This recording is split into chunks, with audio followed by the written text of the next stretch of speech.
네, 발표 시작하겠습니다. 저는 이화여자대학교 간호대학의 강숙정이라고 합니다. 저는 이제 여성 건강을 담당하고 있고 연구를 성소수자 대상으로 연구를 진행하고 있습니다. 그것을 고려하여서 본 포럼의 주제에 맞게 좀 개념 중심으로 예시 몇 개 넣었지만 중심으로 말씀을 드리고자 합니다.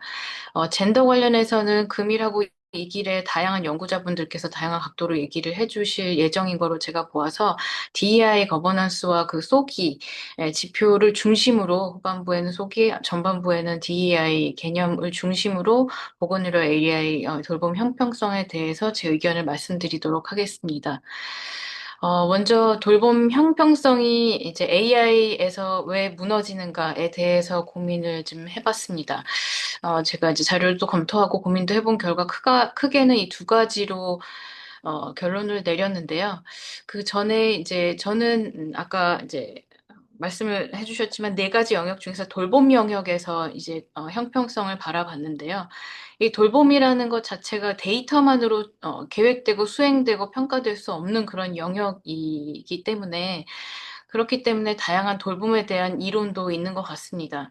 그래서 최근에 간호학계에서는 인간 중심 돌봄, 뭐 퍼슨 센터드 케어라든지 전인적 인간 돌봄, 뭐 환자 중심 케어에 대한 재조명이 많이 이루어지고 있습니다. 이 주제로 이제 학술 대회도 많이 진행이 되고 있는데요. 이것만 보아도 AI 시대에서 돌봄의 역할에 대한 좀 우려가 있지 않나 이런 생각을 해 보았습니다. 첫 번째로 이제 편향된 데이터인데요. 요 오른쪽 밑에 있는 이제 책이 Health Disparities in the United States라는 책인데 제가 교재로 사용하는 수업 시간에 교재로 사용하는 책이긴 한데 실제로 최근에는 이제 Health Disparity라는 개념이 많이 사용되지 않고 Health Equity라는 개념이 많이 사용이 되지만 이 실제로 이제 사회적 계층이나 인종, 민족이나 사회 결정 요인에 따라서 어떤 건강 불평등이 있는지에 대한 내용이고 자세히 설명이 되어 있고요. 그 건강 불평등이 왜 생기는가? 또 그렇다고 하면은 의료인이나 보건의료 연구자들은 무엇을 어떻게 해야 하는가에 대한 내용이 이제 담긴 그런 책인데요. 이 책을 보면서 이것이 이제 AI에도 어떻게 적용될 수 있는가를 저는 한번 생각을 해봤습니다. 네. 실제 생활에 이렇게 많은 건강 불평등이 있다고 하면 AI는 이제 실제 현실에서 데이터를 가지고 오는데, 편향된 데이터를 가지고 올 때 어떤 분류 체계나 이런 데 있어서 좀 편향되게 데이터를 가지고 오는데, 그렇다고 하면은 당연히 편향된 데이터를 편향되게 가지고 와서 그걸 기반으로 AI를 설계하고 적용한다고 하면 당연히 돌봄 형평성이 무너질 수밖에 없지 않나 이런 생각을 해봤고요. 두 번째는 이제 이런 건강 불균형을 이제 관리 감독할 체계가 부족하다는 것을 이유로 들었습니다. 생각해 보았습니다. 많은 과학기술 단체 이런 데에서는 이제 많은 우려가 있어서 권고문을 내거나 어, 뭐 레커멘데이션을 제출하거나 스테이트먼트를 제출하거나 그러고 있는데 권고에 그칠 뿐 이제 제재가 있지는 않습니다. 왜냐하면 AI는 많은 재원의 투자가 필요하고 성과가 있어야 그거에 따라서 또 다른 재원의 투자에 의해서 더 다음 단계 AI를 개발하고 적용하고 하기 때문에 우선순위에서 이 형평성 보장이라는 개념은 우선순위에서 밀리는 것 같습니다. 그래서 이런 관리 감독 체계가 부족한 것, 크게는 이 두 가지 이유로 인해서 돌봄 형평성이 AI에서 무너지지 않는가 이렇게 생각을 했습니다. 그러면 이제 DEI의 개념과 돌봄 형평성을 어떻게 연관지어서 볼 것인가를 좀 고민을 해봤는데요. 이 DEI 개념은 많은 분들이 다 알고 계시겠지만, 다시 한번 이제 정리를 해서 말씀을 드리면, 아시다시피 다양성, 형평성, 포용성을 포함을 하고요. Diversity, Equity, Inclusion을 얘기를 하고, 이제 결정 요인만을 포함하지 않은 이 DEI 개념은 어떤 가치이면서 어떤 목표를 얘기를 합니다. 그래서 이 다양성, 다이버시티에서는 어떤 요인들을 고려해야 하는가의 내용을 포함하고요. 대표적인 것들이 여기 나와 있고요. 그중에서 이제 제가 붉은색으로 표시한 것은 조금 더 중점적으로 최근에 더 많이 이슈가 되거나 더 많이 고려를 해야 하고 AI에 있어서 좀 더 고려를 많이 해야 하는 부분을 제가 표시를 했고요. 그리고 E에서는 형평성에서는 여기서 나온 건강 격차를 제거한다는 개념. 네, 마지막으로는 이런 것을 다 포함을 해서 다양한 개인이나 그룹을 환영하고 지원하는 그런 환경과 문호를 도모하자. 이런 환경, 그다음에 가치, 목표를 포함하는 어떤 일률적인 어떤 과정 전체를 포함을 하고 있습니다. 아마도 이 DEI 개념을 트럼프 정부 이후에 이제 뭐 성소수자 혹은 장애인, 난민, 이주민들 대상으로 한 정책 관련해서 많이 들어보셨을 것 같습니다. 그래서 이제 몇 가지만 예를 말씀을 드리면 2020년에 이제 노동부에서 계약 업체에 관련해서 어떤 규칙에 있어서 종교적 예외라는 개념에서 좀 확장해서 결국에는 성소수자에 대한 고용 차별을 할 수 있게 해고할 수 있게 성소수자와 장애인들을 바로 해고할 수 있는 법을 통과를 시켜서 그 이후에 바로 해고를 시킨 그런 일이 있었고요. 또 2020년에 이제 쉘터 제공하는 그런 정책이 있었는데 거기서 성 정체성이 일치하지 않는 경우에는 혜택을 받을 수 없게 했습니다. 그래서 이런 소수자들이 정책에 이제 포함되지 않게 법을 바꾸었고 또 마지막으로는 이제 디지털 헬스케어에 있어서 장애인법 ADA라고 하는데요. 그거를 어떻게 표준화할지 장애인을 어떻게 보호할지 하는 그런 내용을 논의하고 규제를 어떻게 만들까를 진행하고 있는데 이거를 중지시켰습니다. 그래서 궁극적으로는 이 DEI가 잘못 이제 악용이 되어서 이런 건강 형평성을 더 조장하는 그런 분위기로 가면서 이 개념 자체는 좀 부정적인 그런 이미지를 많이 이제 음, 양산하기도 했었는데요. 저는 이 개념을 다시 고민하면서 요 밑에 보시면은 이제 라티노 파라닥스라는 그런 개념이 있는데 요것에 대해서 다시 한번 떠올리고 좀 어떻게 비슷한 개념으로 비슷한 관점에서 봐야 하지 않나 생각을 했었습니다. 이제 라티노 파라닥스는 좀 오래된 개념이기는 하지만 20년, 30년 전쯤에 이제 미국의 이주온 히스패닉계의 대상자들을 대상으로 연구를 했더니 이들이 분명히 사회 경제적으로 취약한 계층임에도 불구하고 건강 아웃컴, 헬스 아웃컴, 출생 결과, 출산 결과 혹은 사망률 이런 것이 낮고 한 것으로 봐서 이제 헬스 아웃컴이 훨씬 좋은 것으로 나왔습니다. 그러면 실제로 이 이주 온 히스패닉 계열들이 더 건강하느냐? 절대 아니었거든요. 근데 데이터상으로는 굉장히 건강한 것으로 나왔습니다. 그래서 이것에 대해서 여러 가지 가설이 있었고 어떻게 해석하면 되느냐에 대해서도 여러 가지 연구가 있었고요. 뭐 이주민 효과 건강한 사람만 온다. 근데 이거를 저는 이제 AI에서 건강한 사람의 데이터만 가지고 온다. 이렇게 볼 수도 있을 것 같아서요.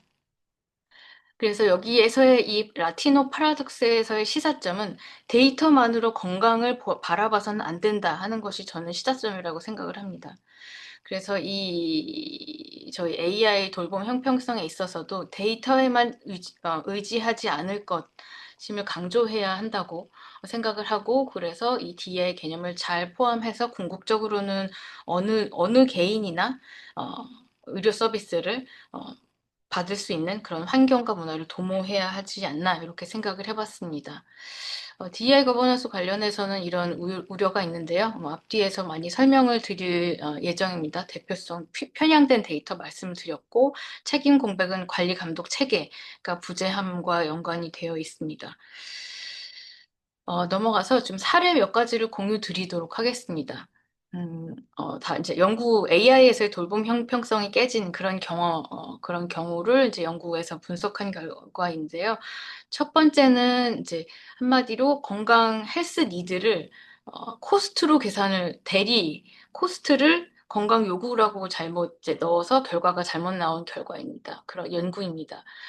이 내용은 이제 흑인 환자들 실제로 의료 지출 비용이 낮은데 그 비용이 건강 요구라고 잘못 인식되어서 결국에는 이제 똑같은 위험 점수여도 흑인 환자가 더 아픈 걸로 나와서 그래서 결국에는 이제 흑인들이 케어 프로그램에 포함되지 않는 배제되는 형평성이 저해되는 그런 결과가 나왔다는 그런 연구였습니다. 그래서 AI에서 대리 변수를 잘 선택해야 한다. 코스트로 대체하지 말아야 한다 하는 시사점이 있었습니다.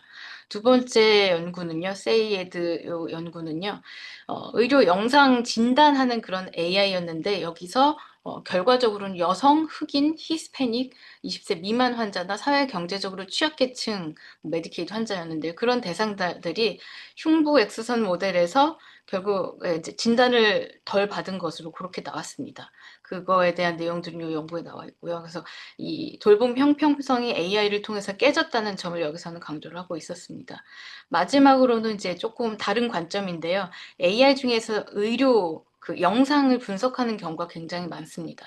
그래서 여기 이제 의료 영상을 분석하는 데 있어서 인종이란 점을 이제 민감도를 이제 특성을 이제 빼기 위해서 해상도를 낮추고 노이즈를 높이고 이렇게 해서 인종 변수를 안 썼다고 이렇게 했는데 결과적으로는 이제 그게 오히려 왜곡된 해석을 하게 했습니다.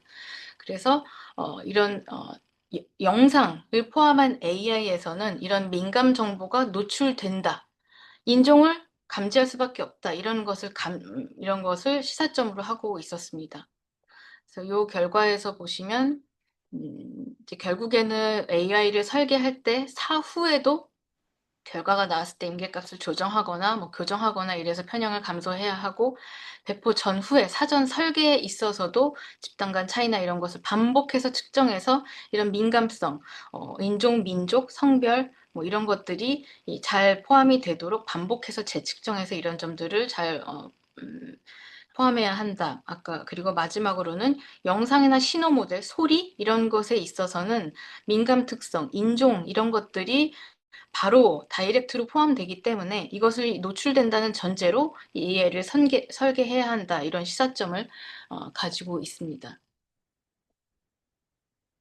네. 국내에서 이 DEI를 어떻게 적용해 볼까? 미국은 아까 DEI 미국의 예를 들었는데 이제 생각을 해봤을 때 국내에도 최근 이제 이주민들이 많이 늘어나고 있기 때문에 이런 언어 이주 맥락에서 국내 AI 설계나 국내 보건의료 AI에서도 언어 이주 문제를 강조하고 고려해야 됨을 다시 한번 저도 숙지를 하고 이 내용을 잠깐 포함시켰습니다. 그래서 이제 DEI 관련해서는 이게 마지막 슬라이드인데요.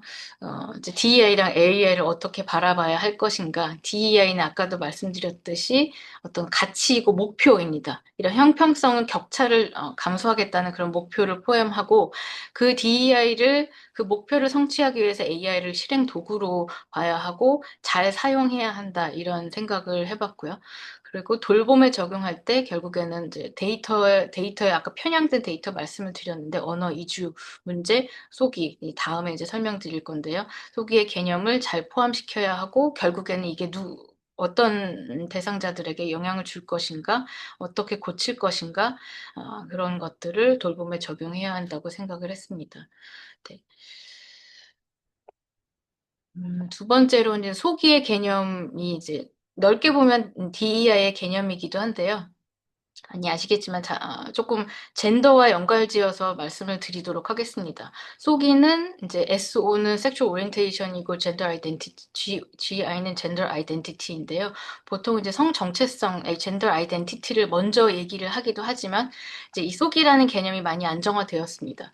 예전에는 성소수자, Sexual Minority, 뭐 중간에는 뭐 Sexually Diverse Population, 다양한 용어가 사용됐지만, 최근에는 학계에서 속이라는 개념이 더 이 성소수자의 개념을, 성격을 더 잘 드러낸다 해서 이 개념을 가장 많이 사용을 하고 있습니다. 그래서 소기에서 뒤에 이제 나오는 기는 젠더 아이덴티티, 개인이 스스로 나를 어떤 성별로 인지하는가의 내용입니다. 그래서 출생 시 나의 타고난 바이올로지컬한 그런 섹스와 그다음에 내가 생각하는 나의 성과 일치하느냐 볼 수 있고요. 이것을 좀 넓게 연결지어 보면 젠더와도 연결지어 볼 수 있습니다. 이 성 정체성은 내가 나를 어떤 이제 성별로 인식하는가이기도 하지만 조금 넓게 봤을 때는 사회가 나를 어떤 성별로 인식해 주었으면 하는가의 개념도 포함하고 있습니다.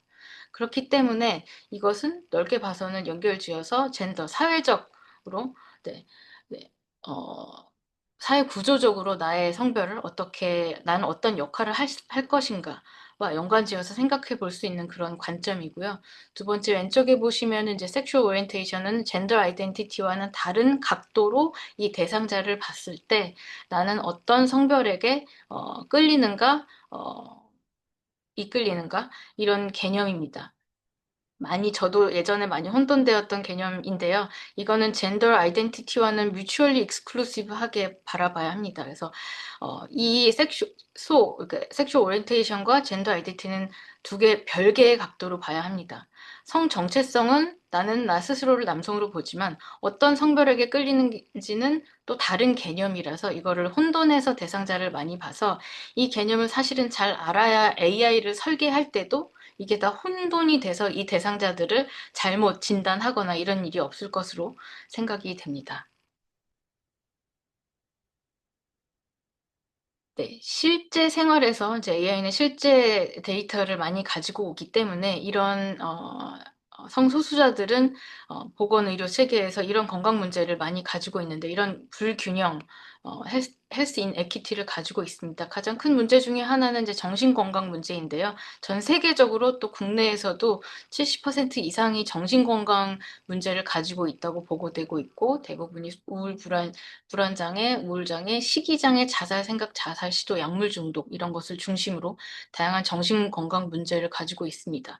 그 외에 HIV나 ST에 관련해서도 더 많은 건강 불평등을 경험하고 있고요. 또 이들 특화된 건강 정보를 필요로 하고 있는데 근거 기반의 정확한 건강 정보, 헬스 인포메이션이 없고 액세스가 없는 것이 큰 문제로 이제 부각되고 있고요. 밑에 두 가지를 제가 넣었는데 이것은 이제 다른 박스에 넣은 이유 중에 하나가 AI를 통해서 조금 계산할 수 있는 부분이 아닌가를 생각을 했기 때문에 여기 넣었습니다. 이 대상자들은 이제 의료 서비스를 경험하면서 굉장히 부정적인 경험을 해서 의료 서비스를 다음에는 웬만해서는 병원에 가지 않습니다. 가서 불이익을 당했다고 생각하고 불평등을 경험을 하고 그 다음에 병원에 웬만해서는 가지 않습니다. 혹은 정말 이제 건강이 악화돼서 병원에 다시 찾아가는 그런 경우가 굉장히 많습니다. 네. 그래서 이런 부정적인 경험을 최소화하고 AI를 활용한다면은 이런 이제 건강 불평등은 좀 해소할 수 있지 않을까 이런 생각을 했고요. 두 번째는 이제 국내에서 조금 더 이제 부각되는 문제이기도 한데요. 이런 퀴어 프렌들리 병원, 이나 그런 의료진들이 서울과 경기 지역에만 집중적으로 분포되어 있습니다. 그래서 이런 대상자들은 어, 더더군다나 병원에 가기 싫어하는데 이런 의료 서비스에 대한 액세스가 전혀 없다고 많이 얘기를 하고 있습니다. 그래서 AI를 활용한다고 하면 이런 보건의료 서비스의 지역 불균형을 어느 정도 해소할 수 있지 않을까 이런 생각을 해봤습니다. 네, 그래서 돌봄 현장에서는 어떤 문제가 있는가, 어떻게 적용해야 하는가, 를 고려했을 때 두 번째 슬라이드를 먼저 두 번째 슬라이드에서 같이 말씀을 드리도록 하겠습니다. 아까 말씀드린 두 단계의 성 정체성, 나는 어떤 성별로 태어났는가, 바이올로지컬한 것, 그 다음에 성 정체성을 통해서 나는 어떤 성별로 인지하는가, 두 단계의 성별과 성적 지향을 고려할 필요가 있다. 어떤 건강 이슈에 따라서 또 대표성을 점검해서 교차표를 활용할 필요가 있겠다. 이런 대상자들만이 가진 건강 특성이 있기 때문에 이런 것에 민감도, 특이도 이런 것을 활용해야 한다는 점. 그 다음에 AI를 만들어서 마지막에 배포할 때 어떤 이들에게 다가가는 방법에 있어서 뭐 다국어라든지 아니면은 뭐 이들의 호칭에 되게 굉장히 예민하기 때문에 이런 것을 시스템화하는 그런 것도 생각할 수 있겠고 뭐 격차 발견가 계속 꾸준히 발견되는데 이것을 꾸준히 발견을 해서 재측정하고 교육을 AI로 수정하는 그런 단계가 필요하다는 생각을 했습니다. 네, 이 헬스케어 이nequity와 AI와 관련해서는 많은 이제 대상자가 포함이 되어 있는데요. 환자, 보호자, 의료인, 대중, 정책 결정자, 언론, 제품 생산자, 회사, 구매자, 뭐 연구자, 정부, 다양한 이제 사람들이 포함되어 있는데 이 모두가 다 같이 움직여야 이런 문제가 건강 불균형이 해결될 수 있다고 생각을 합니다. 특히나 아까 말씀드린 관리 체계 부족 관련해서는 이 중에 환자가 원하거나 뭐 어떤 한 사람이 원하거나 해결하려고 해서 되는 문제가 아니라서 여기에 인볼브된 모든 사람들이 컨센서스를 이루어서 진행해야 될 것으로 생각이 됩니다. 그래서 네, 이런 젠더를 포함한 다이버시티 영역을 고려해야 하고 비용이나 다른 이제 것을 측정 기준으로 하지 말 것이고 뭐 마지막으로는 간호사로부터 추가된 실무와 관련된 데이터 피드백이 필요하다고 생각하고 이 전 주기에 간호사 모든 인볼브된 사람들이 인풋을 넣어야 된다고 생각을 합니다. 마지막으로는 이제 안전하고 윤리적이고 형평한 AI 도입이 필요하고 실제로 이 권고안, 아까도 말씀드린 권고안은 발표를 했습니다. WHO에서는 취약계층을 포함하자, 다양한 대상자 특성을 고려하자, AI 적용은 모니터링을 하자, 책임 소재 명확하자 이런 얘기를 했고요. 여기 밑에 ICN은 International Council of Nurses입니다. 국제 간호사 협의회인데요. 여기서는 간호사가 직접 참여를 해야 한다는 얘기를 하고 있습니다. 또한 간호사도 디지털 역량 강화를 해야 한다고 얘기를 하고 있고, 그래서 AI 형평성을 위해서는 간호 인력이 설계에 참여하고 교육해야 한다. 이거를 이제 포지션 스테이트먼트로 내놨습니다. 그만큼 네, 중요하다고 생각하고 권고안으로 내고 있는 것으로 알고 있습니다. 그래서 네. 그런 만큼 저희도 이런 점들을 고려해서 더 많이 연구하고 준비하여서 형평성을 보장해야 한다고 생각합니다. 참고 문헌이고 혹시 질문 있으시면 지금 해주셔도 되고 다음에 해주셔도 괜찮겠습니다.